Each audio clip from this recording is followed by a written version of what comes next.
Fear is often described as personal, subjective, emotional, something you either feel or you don't. But cinema has never relied on fear being accidental. In horror filmmaking, fear is constructed. It is engineered through restraint, timing, and omission, through decisions that limit what the audience can see, hear, and process. The reaction may feel instinctive, but the mechanism behind it is deliberate. This episode focuses on a specific misconception that silence is neutral. In reality, silence is one of the most controlled tools in horror. When sound is removed, when music refuses to guide emotion, and when scenes are allowed to extend without resolution, the viewer is forced into active participation. The brain begins compensating for missing information. Attention sharpens, perception becomes unstable. These films do not frighten through volume shock or escalation. They operate through subtraction.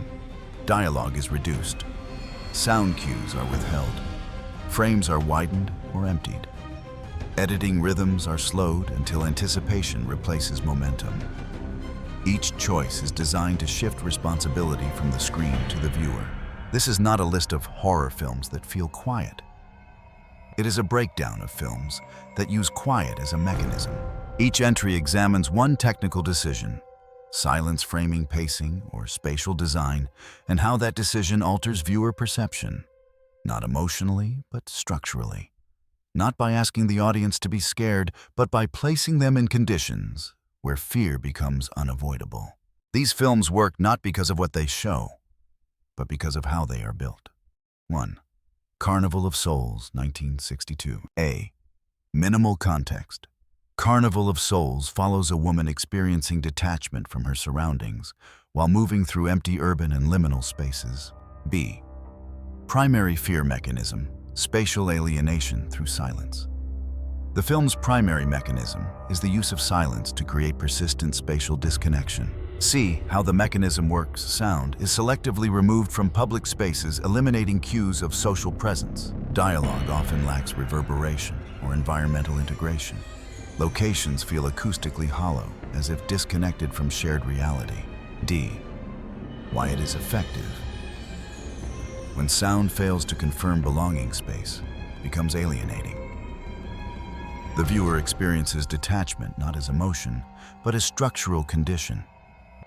Silence functions as evidence of separation rather than calm. E. Limitation or trade-off. The approach limits immediacy. The film's effect depends on accumulation rather than impact, requiring sustained attention to register its full design. 2. The Reflecting Skin, 1990. A. Minimal context. The Reflecting Skin is set in a rural environment presented through stylized imagery and minimal dialogue, filtered through a child's perspective. B. Primary fear mechanism. Visual stillness and compositional control. The film relies on rigid composition and prolonged visual stillness to restrict emotional interpretation. C. How the mechanism works. Shots are framed with high symmetry and minimal movement. Characters often remain static within wide compositions. Sound is reduced to background ambience, preventing auditory emphasis. This stillness denies expressive cues and suspends interpretation. D. Why it is effective. When movement and sound are limited, the viewer cannot rely on visual change to process meaning. Attention shifts to detail and implication. The resulting cognitive tension stems from enforced observation rather than narrative escalation. E. Limitation or trade-off. The rigid visual design can feel distancing. Emotional engagement is secondary to structural control, which may reduce accessibility for viewers seeking dynamic pacing. 3. The Innocents, 1961. A. Minimal context. The Innocents follows a governess caring for 2 children in a remote estate where perception and interpretation become increasingly uncertain. B. Primary fear mechanism. Off-screen space activation. The film's dominant mechanism is the activation of off-screen space through restrained framing and controlled silence. C. How the mechanism works. The camera frequently holds on empty portions of the frame while dialogue or sound originates from outside visible space. Silence is used to extend these moments, preventing immediate confirmation of presence. The viewer's attention is drawn beyond the frame into areas the camera refuses to reveal. D. Why it is effective. Off-screen space forces the viewer to imagine rather than observe. When paired with silence, this absence becomes cognitively active.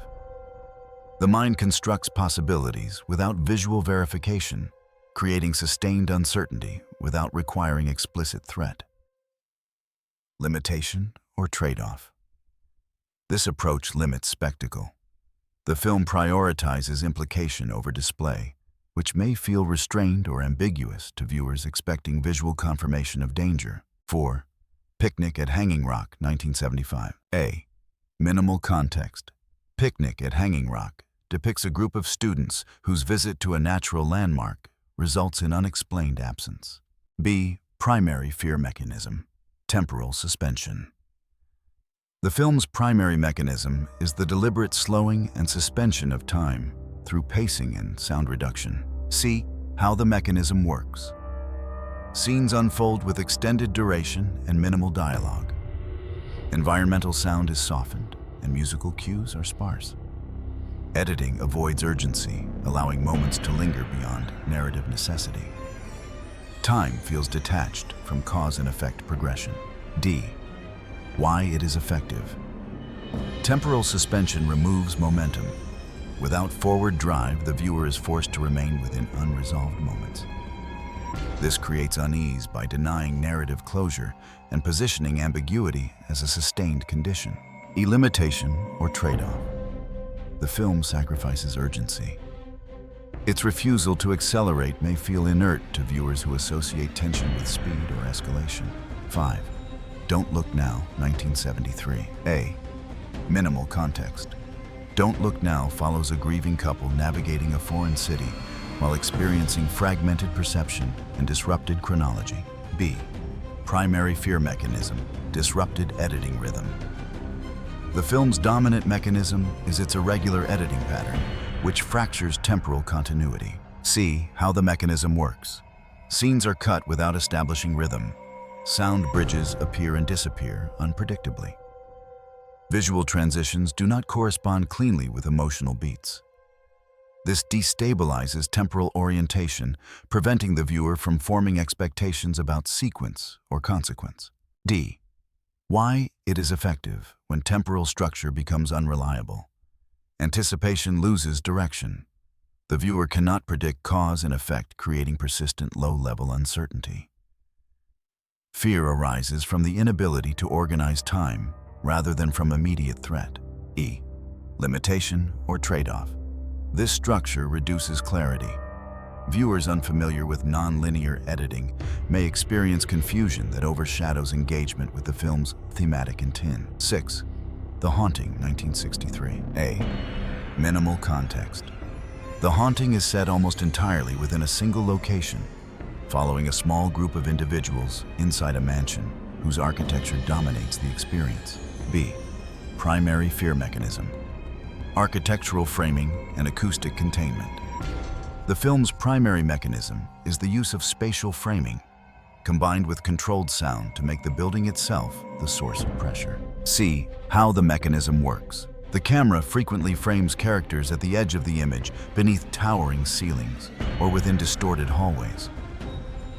Sound design reinforces this imbalance by limiting ambient noise and emphasizing enclosed acoustics.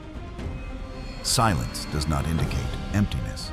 It reinforces scale, making characters feel absorbed by the structure around them. D. Why it is effective. When space is visually overwhelming and acoustically restrained, the viewer's sense of agency diminishes. The environment appears active without movement, producing unease through spatial dominance rather than overt action. Fear emerges from the implication that the space controls perception. Limitation or trade-off. This approach restricts narrative mobility. The film's intensity depends heavily on location, which can feel repetitive to viewers, expecting varied settings or escalating events. 7. The Shout. 1978. A. Minimal context. The shout centers on a confrontation between characters in isolated landscapes, framed around the concept of sound as power. B. Primary fear mechanism: silence as anticipatory control. The film's mechanism is the prolonged suppression of sound to establish silence as the dominant state, making any sonic intrusion feel consequential. See how the mechanism works. Dialogue is sparse and often delivered against expansive, quiet environments. The film normalizes silence through repetition, conditioning the audience to accept it as baseline. This preparation heightens sensitivity to any deviation from quiet, regardless of volume. D. Why it is effective. By establishing silence as norm, the film reverses typical horror conditioning. Sound becomes an event rather than a signal. This inversion shifts viewer attention from reaction to anticipation, sustaining tension without escalation. E. Limitation or trade-off. The emphasis on anticipation over payoff can feel withholding. The mechanism depends on patience and may underwhelm viewers expecting continuous stimulus. 8. Messiah of Evil, 1973. A. Minimal context. Messiah of Evil is set in a coastal town where normal social activity appears suspended, leaving public spaces largely unoccupied. B. Primary fear mechanism: spatial silence at scale. The film employs large-scale spatial silence, extending quiet beyond interiors into entire streets, stores, and communal areas. See how the mechanism works. Sound is minimized across wide shots. Ambient noise that would typically signal live traffic crowds. Background conversation is absent or severely reduced. This creates an acoustic vacuum, making public spaces feel functionally abandoned, even when characters are present. D. Or why it is effective. Silence at scale disrupts social expectation. When spaces designed for collective activity lack sound, they signal systemic failure rather than isolated threat. The viewer interprets absence as consequence, implying that something has already altered the environment beyond repair. E. Limitation or trade-off. The film sacrifices realism. The extent of the silence can feel artificial, potentially breaking immersion for viewers sensitive to environmental plausibility. 9. Let's Scare Jessica to Death, 1971. A. Minimal context. Let's Scare Jessica to Death follows a woman attempting to rebuild her life in a rural setting where her perception of reality becomes increasingly unstable. B. Primary fear mechanism: subjective sound filtering. The film's primary mechanism is the restriction of sound through a subjective auditory perspective, aligning the soundscape with the protagonist's fragile perception. See how the mechanism works. Environmental sounds are present, but softened: water, wind, distant movement, while human voices often feel detached or indistinct. The film avoids clear sonic hierarchy, preventing the viewer from distinguishing internal perception from external reality.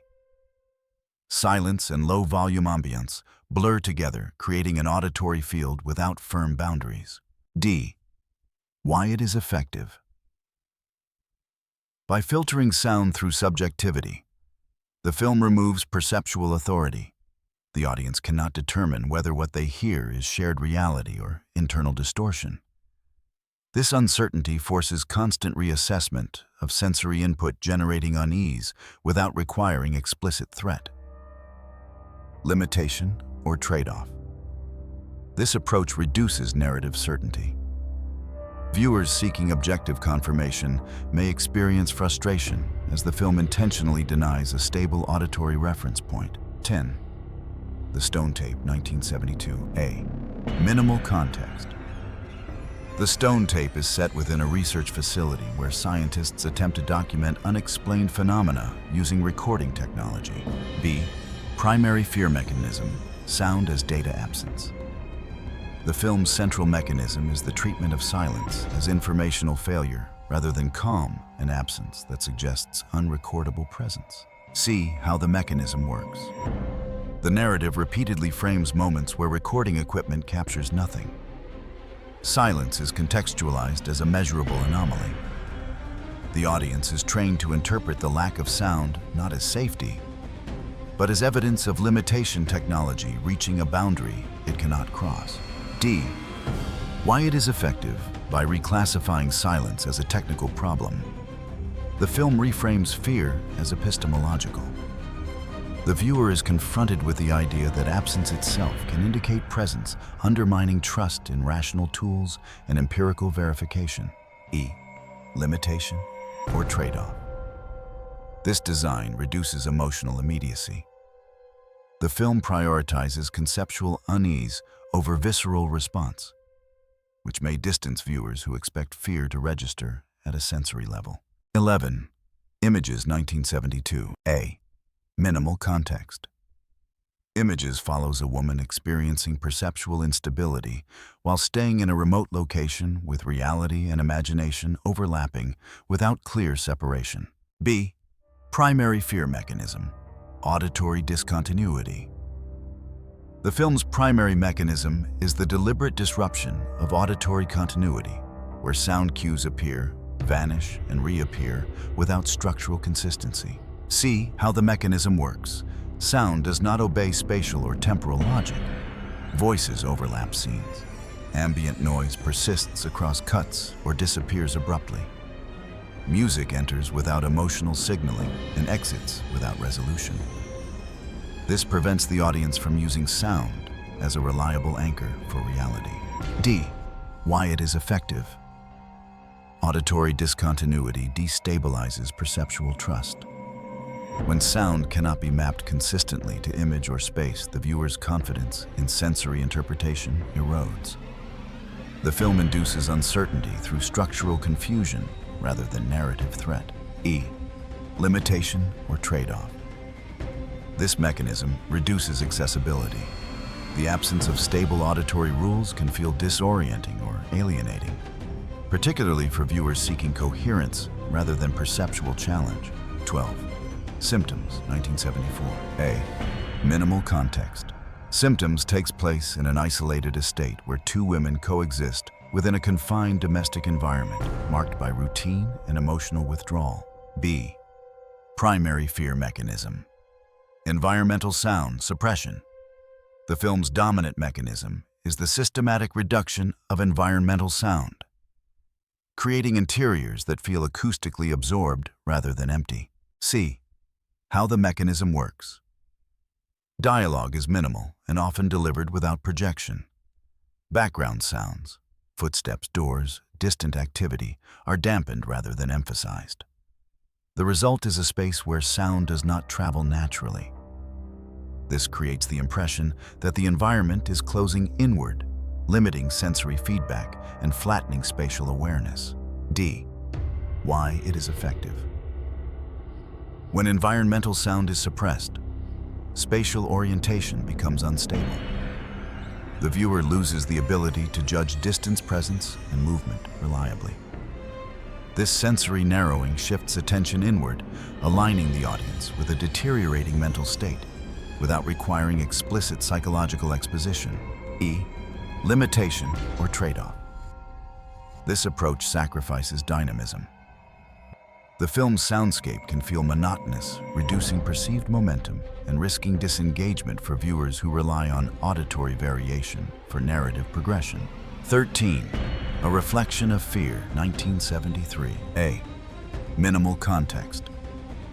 A reflection of fear unfolds within a confined domestic setting, focusing on fractured family relationships and psychological instability. B. Primary fear mechanism, narrative withholding. The film's primary mechanism is the systematic refusal to explain character motivation or contextual logic. See how the mechanism works. Information is intentionally fragmented. Conversations end without resolution. Actions occur without justification. The film avoids causal clarity, preventing the audience from forming a stable narrative model. Silence fills the gaps where explanation would normally exist. D. Why it is effective narrative withholding forces. Cognitive strain. Viewers attempt to organize incomplete data, but the film continually disrupts that process. This sustained lack of orientation produces unease not through threat, but through structural instability. E. Limitation or trade-off.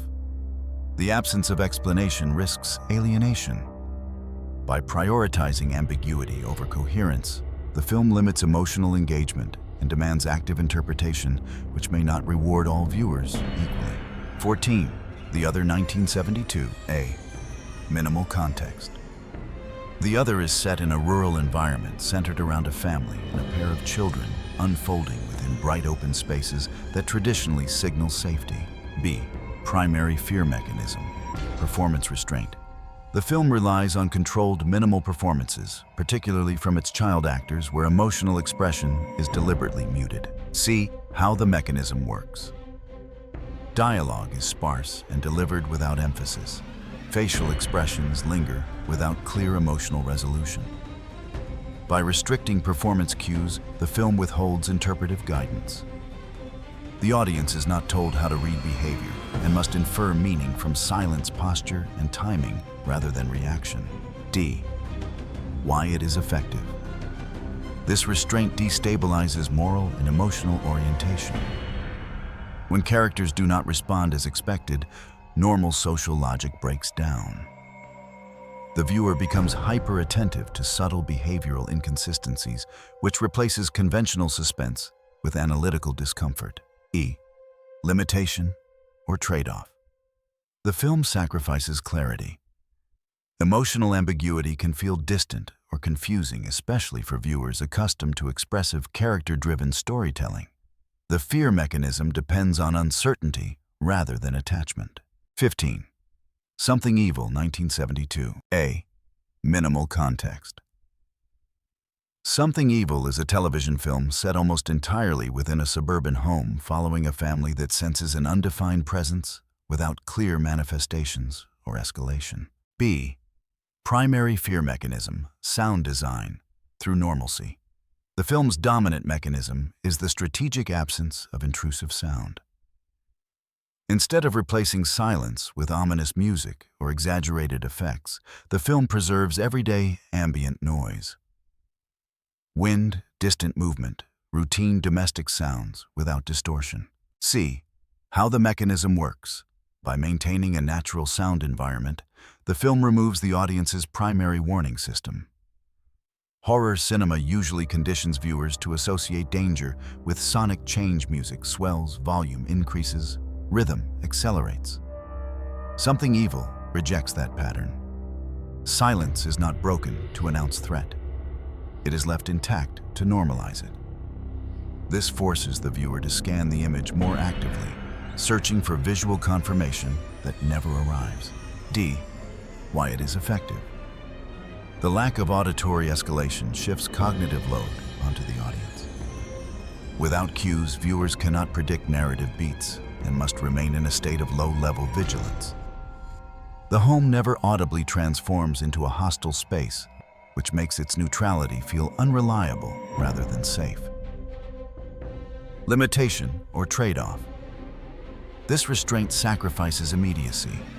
The film's fear mechanism depends on patience, making it less accessible to viewers expecting overt progression.